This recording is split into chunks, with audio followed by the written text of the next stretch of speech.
Kembali di Rakyat Bersuara, tadi belum sempat ngomong, sekarang saya berikan kesempatan pada Bung Rasman untuk bicara. Ada 2 pertanyaan tadi kalau tidak salah, silakan. Terima kasih Adinda Aiman dan seluruh masyarakat Indonesia. Saya mohon maaf jika ada perdebatan yang tidak elok tadi. Tapi sejatinya saya dengan Kak Elsa ini kalau ada masalah, dialog, coba Anda lihat, saya berapa kali tampil dengan lawan debat yang berubah-ubah. Begitu juga akhirnya dengan Bang Otto, kita nggak ada tuh perdebatan serius. Kecuali begini. Dengan Adinda, saudara Tony juga nggak sampai begini.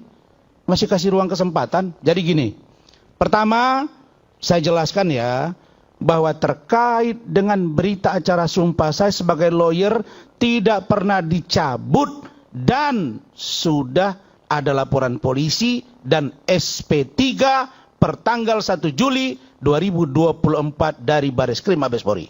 Clear sampai di situ.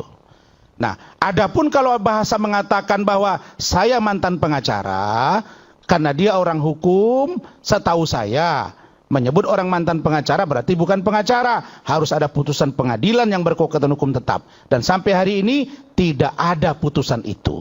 Dan saya masih beracara dan menangani beberapa perkara dan menang. Clear? Ya, Bu. Oke. Bu Ade. Begitu juga dengan Bu Eli nih di soal ijazah tadi. Soal ijazah karena saya komplain. Nah, adapun tentang ijazah, ada orang yang berangkat namanya Evi Susanti ke Ambon. Kenapa Rasman disumpah? Lah, saya kan ada KTP. Terus yang memeriksa kan ada panitia, bukan saya. Terus kalau ada dualisme kampus, bukan saya. Saya kan mengikuti perkuliahan. Dan itu sudah SP3 juga. Ya. Bahkan yang melaporkan saya, Samsul Caniago, 2 bulan ditahan di Polrestabes Medan dan sekarang dilimpahkan ke kejaksaan dan juga ditahan. Oke, artinya melihat clear soal ijazah. Jadi masalah Rasman jangan ragukan. Kalau saya ijazah palsu Bapak, tak paham saya hukum, KUHP dan KUHP di depan kalian semua. Ya. Oke, yang kedua pertanyaannya. Baru yang kedua. Mana bukti bahwa ada pembunuhan dan perkosaan? Sangat gampang menjawabnya. Bung Pahat dengar ya, tapi jangan dipotong lagi. Sangat gampang ya. Oke. Pertama, kalau orang yang kecelakaan, menurut saya tidak ada hubungannya dengan yang namanya sperma dalam kemaluan perempuan. Walaupun ada alibi yang dibangun, seolah-olah mereka berhubungan badan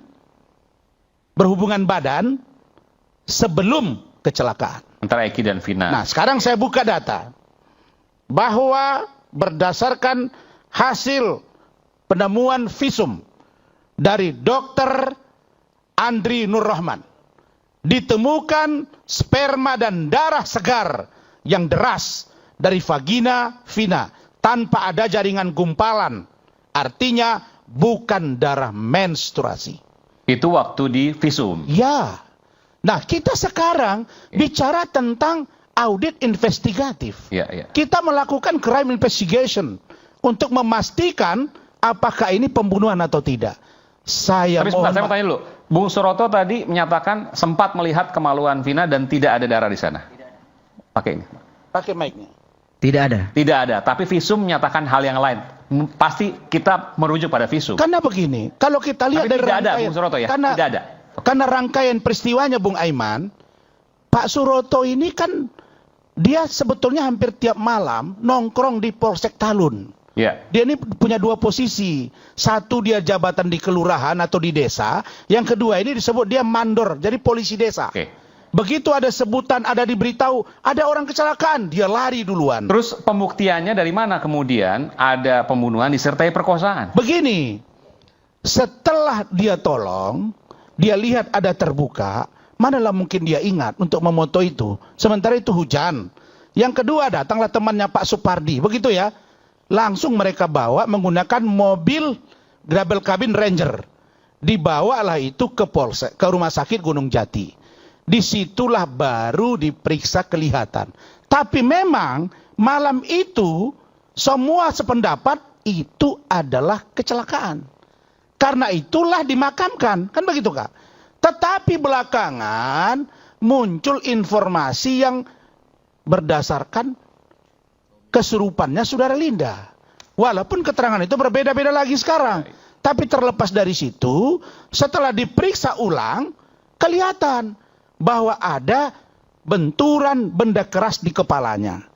Dari mana? Dari keterangan Pak Suroto. Betul ya Pak Suroto? Tolong angkat Pak, jawab Pak. Betul. Pak Suroto ini 3 hari setelah dimakamkan, kan tanggal 27, tanggal 30 Agustus, Pak Suroto ini diajak oleh 2 penyidik Polresta Cirebon Kota. Jadi Cirebon itu ada 2, Cirebon Kota dengan Kota Cirebon, begitu ya? Satu di Sumber, satu di Cirebon. Oke? Dan dia dibawa, begitu ya? Betul. Dibawa bersama dengan tersangka. Waktu itu di Borgol, betul ya? Betul. Dan mereka tunjukkan di mana kalian lakukan. Dia tunjukkan di awal kami di sana sebelum flyover. Setelah itu kami bawa ke kebun kosong. Kemudian kami lakukan di situ pembunuhan dan kami perkosa. Ditanya sama penyidik, mana alat yang kalian gunakan? Nah, di situ mereka tunjukkan balok. Balok itulah yang sekarang dikatakan sebagai bambu. Bentar, Bung Farad, Bung Rasman, saya mau tanya dulu. Hah? Iya. Iya, 31, sorry. Saya mau tanya dulu sebentar, saya mau tanya. Ini saya pegang putusan, pemirsa. Iya. Putusan dari hakim. Tadi dikatakan bahwa dilakukan penganiayaan, perkosaan itu di SMP itu kan, SMP 11. Iya. Belakang showroom. Iya. Di sini disebutkan pada pukul 21.00 korban Muhammad Rizky Rudiana yang sedang membonceng korban Vina memakai jaket bertulisan XTC dengan sepeda motor Yamaha warna hijau kuning hendak pulang ke rumahnya ditemani oleh saksi Liga Akbar. Liga Akbar sudah menarik pernyataannya. Yang mengendarai sepeda motor Yamaha Mio bla bla bla bla bla ya. Lalu kemudian para terdakwa, saksi Eko, saksi Rivaldi, saksi Saka Tatal, Andi, Dani, dan Peggy alias Perong langsung melempari korban Rizky, ya Eki, dan korban Vina dengan menggunakan batu. Ini pukul 21.00. Sementara tadi disebutkan bahwa pukul 22.05 masih telepon-teleponan, Vina nggak ada masalah. Ini putusan 21 itu 22.00. Bagaimana? Ini yang teleponan ini keterangan yang mana dulu nih? Iya, yang tadi kan yang harus dibuktikan. Itu yang saya meragukan. Oke. Jadi kalau dia selama ini menganggap ada masalah dan dia tahu kejadian itu, apa untungnya dia tahan selama 8 tahun ini? Kenapa sekarang baru dia ungkapkan seperti ini? Dikatakan karena takut. Karena takut apa? Emang kenapa dia? Dia tidak diancam. Dia hanya menjelaskan. Lebih takut lagi hari ini dengan membuka ini. Karena dia berbohong di muka persidangan, 9 tahun ancaman hukumannya. Lebih ngeri lagi. Nah, jadi saya khawatir bahwa keterangan ini perlu diperiksa kembali. Itulah yang kita sebut dengan eksaminasi. Nah, tetapi saya ingin sampaikan. Misalnya Vina. Vina ini dia di situ masih bersuara tolong. Benar. Dibawa sampai ke rumah sakit memang belum meninggal. Yang bilang meninggal itu Pak Suroto nggak ada bilang. Meninggalnya di rumah sakit. Dan pada malam hari itu sepakat itu kecelakaan. Artinya apa pernyataan dari Bung Aiman tadi untuk dia memoto itu pertama tidak dianggap penting. Walaupun ada keganjilan menurut Pak Suroto. Apa itu keganjilan dia? Bahwa kalau orang kecelakaan itu biasanya tidak mental-mental seperti ban. Kalau mobil dia selip, kebalik, kebanting-banting. Tapi kalau orang kecelakaan, begitu dia jatuh, biasanya tup. Kalau dia tidak telungkup, telentang. Nah, benar faktanya bahwa Vina dan Eki itu berjarak dengan sepeda motor dan helm. Oke. Apakah kita tidak curiga? Masa iya helm tidak hancur, tidak bonyok, kepala, muka dan belakang hancur? Dan lecet-lecet juga tidak? Tidak. Pak Suroto? Ya, tidak ada lecet-lecet? Tidak ada. Eki maupun Vina tidak ada lecet-lecet? Tidak ada. Bajunya tidak ada yang robek segala macam? Tidak ada. Nah, lalu kemudian kok ngeri banget ya? Sampai orang ini berhubungan badan, kemudian mens dihajar juga, ini pacar. Ini penghinaan ini buat keluarga Pak Rudiana. Anak ini belum menikah, tapi sudah melakukan hubungan badan. Kira-kira begitu kan, Kak? Dan itu dalam keadaan mens, dihajar juga. Bagaimana ceritanya? Saya kira nggak sempat lah itu. Molor celananya, Hebat banget orang itu pacaran kok. Apa di hutan-hutan mereka berhubungan badan, lalu kemudian terdesak-desak, lalu jatuh molor celananya. Enggak, saya tanya dulu ke Pak Muhtar. Tidak logik. Ya, Pak Muhtar, ini data yang menarik juga. Bisa mendengar saya, Pak Muhtar? Ya, bisa Bang Iman. Hasil visum menyebutkan bahwa ada pendarahan dengan darah segar yang bukan darah menstruasi, gumpalan. Ya, bukan. Itu disebutkan dari hasil visum, Pak Muhtar. Dr. Nur Rahman. Dr. Nur Rahman. Ya. Kemudian yang kedua, tadi Pak Suroto menemukan pada saat di TKP di jembatan, itu kondisi celana dalam Vina turun sekitar 30 cm dalam kondisi yang tidak robek, tidak tergesek, yang tidak menunjukkan adanya kecelakaan. Bagaimana Pak Muhtar menjelaskan ini? Baik, Bang Aiman, begini ya, sebelum saya melanjutkan apa yang harus saya sampaikan, saya kasih kesempatan dulu untuk memberikan prolog ya. Silakan. Mohon izin nih, iNews ini saya sangat suka dan saya apresiasi yang setinggi-tingginya karena ini adalah ruang untuk publik untuk mendapatkan edukasi ya. Terima kasih. Nah, terutama mohon maaf, klien kami ini klien orang kampung semua. Tapi kalau isinya hanya ribut antara orang perorangan di dalam ruang ini, apa yang mereka dapat? Ya, jadi tolong ke depannya Bang Aiman selektif lah ya, memilih pembicara, jangan sampai ada kepentingan pribadi dibawa ke ruang ini. Itu yang pertama. Kemudian yang kedua, bahwa apa yang disampaikan oleh saudara Razman tadi itu, saya kadang berpikirnya begini loh, orang bersuara dia anggap mengerikan. Sementara dia sendiri memaksakan diri untuk supaya publik ini mengikuti apa yang dia ucapkan. Apakah itu tidak lebih mengerikan seperti itu? Itu yang kedua. Kemudian yang ketiga, yang selanjutnya, ya, bahwa klien kami ini nyata dan jelas mendengar untuk pertama kalinya kedua orang ini adalah korban kecelakaan. Siapa yang menyampaikan adalah polisi, anggota Polsek Talun, yang di dalam telepon tersebut juga dia memperkenalkan diri, kami polisi dek, ya, Ananda Vina dengan Eki kecelakaan tunggal, demikian ya. Nah, kemudian dibawa ke rumah sakit, kan itu. Selanjutnya, saudara Razman tadi dengan tegas dan nyata menyatakan bahwa hasil visum et repertum menyatakan tentang adanya pendarahan.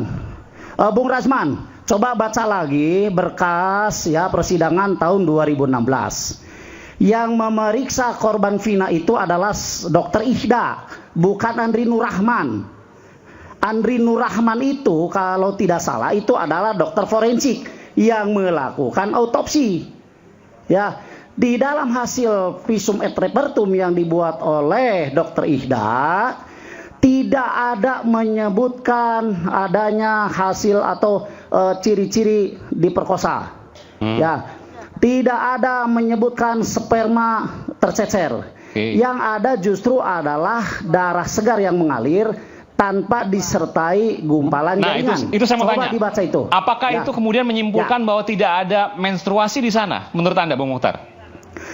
Justru kalau adanya aliran darah yang mengalir dari alat kelamin tanpa disertai gumpalan, itulah tanda-tanda menstruasi.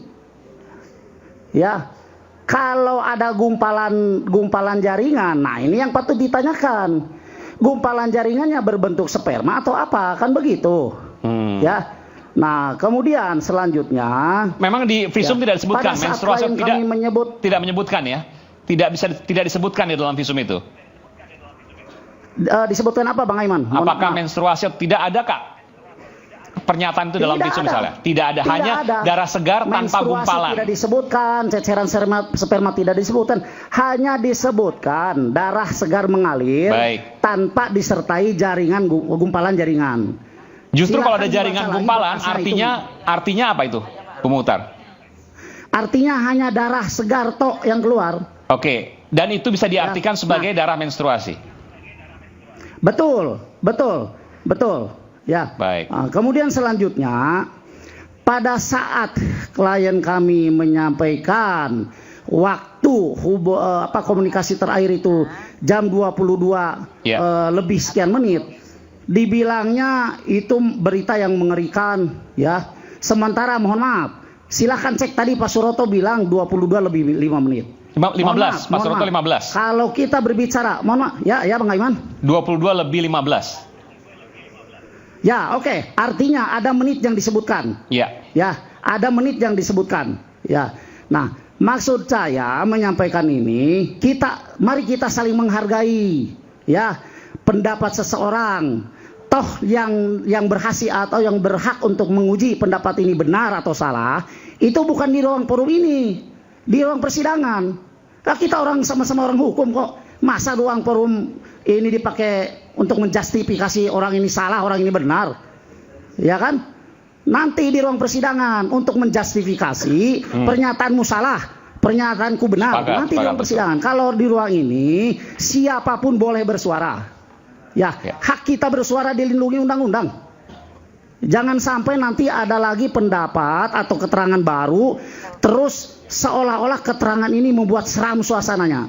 Jangan, kita ini lagi mencari fakta. Kejadian yang sebenarnya seperti apa. Oke, saya tanyakan satu lagi, Bung Muhtar. Saya tanyakan lagi. Tadi saya tanyakan kepada Pak Suroto pada saat menemukan pertama kali dan juga dari hasil visum bahwa tidak ada luka lecet. Jadi kalau kecelakaan, jatuh dan lain sebagainya kan bayangannya ada lecet, baju robek dan lain sebagainya sekecil apapun. Bagaimana Anda menjawab itu? Untuk saya ini pertanyaan untuk betul, saya. Betul. Tidak ada luka lecet, tidak ada bekas lecet, tidak ada baju yang robek karena gesekan, padahal Anda menganggap bahwa itu kecelakaan. Baik. Begini Bang Aiman, tidak semua kecelakaan itu atau orang meninggal itu karena kecelakaan tunggal. Paham ya? Ada juga kecelakaan yang diakibatkan orang lain. Ya. Kalau kecelakaan tunggal bisa jadi dia menabrak sesuatu, kemudian dia selip lah begitu ya. Nah pasti itu lecet. Tapi kalau coba kita bayangkan, kalau orang itu ditabrak, mati di tempat, istilahnya mohon maaf ini saya berbicara seperti ini, apa